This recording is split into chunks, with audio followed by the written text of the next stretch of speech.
Prabhas director Sandeep Reddy Vanga కాంబినేషన్లో most hyped మూవీగా వస్తున్నటువంటి new movie spirit. ఈ మూవీ 2027 మార్చి 5న వరల్డ్ వైడ్గా రిలీజ్ కాబోతుంది. ప్రభాస్ సరసన తృప్తి దిమ్రి హీరోయిన్గా నటిస్తుండగా టీ సిరీస్ భారీ ఎత్తున నిర్మిస్తుంది. మరి విషయానికి వచ్చినట్లయితే డైరెక్టర్ సందీప్ రెడ్డి వంగ రీసెంట్గా అర్జున్ రెడ్డి ఫేమ్ హీరో విజయ్ దేవరకొండను కలిశాడట. మరి ఈ కలయిక స్పీడ్ సినిమాలో క్యామియో రోల్ కోసమని సినీ వర్గాల్లో చర్చలు సాగుతున్నాయి. దీంట్లో ఎంతవరకు నిజముందో తెలియాల్సి ఉంటుంది. మరి అదే నిజమైతే స్పిరిట్ పైన ఉన్నటువంటి అంచనాలు మరింత పెరిగే అవకాశాలు ఉన్నాయి. ఎందుకంటే సందీప్ రెడ్డి వంగ ప్రతి క్యారెక్టర్ చాలా డెప్త్గా చూపిస్తాడు. మరి ఇప్పటికే ప్రభాస్ కల్కి సినిమాలో విజయ్ దేవరకొండ క్యామియో రోల్లో కనిపించిన విషయం తెలిసిందే. ఇక స్పీడ్ సినిమాలో విలన్గా గోపీచంద్ కూడా ఉండబోతున్నాడని వార్తలు వస్తున్నాయి. మరి వీటిలో ఎంతవరకు నిజాలు ఉన్నాయో తెలియాలంటే ఇంకొద్ది రోజులు వెయిట్ చేయాల్సిందే.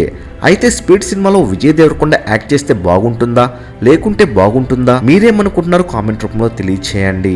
మరెన్నో స్పిరిట్ మూవీ లేటెస్ట్ అప్డేట్స్ ఎప్పటికప్పుడు తెలుసుకోవాలనుకుంటే తప్పకుండా మూవీ మహల్ ఛానల్ సబ్స్క్రైబ్ చేసుకుని బెల్ ఐకాన్ని యాక్టివేట్ చేసుకోండి. ఈ వీడియో మీకు నచ్చినట్లయితే లైక్ షేర్ కామెంట్ చేసి మూవీ మహల్ ఛానల్ సపోర్ట్ చేయండి.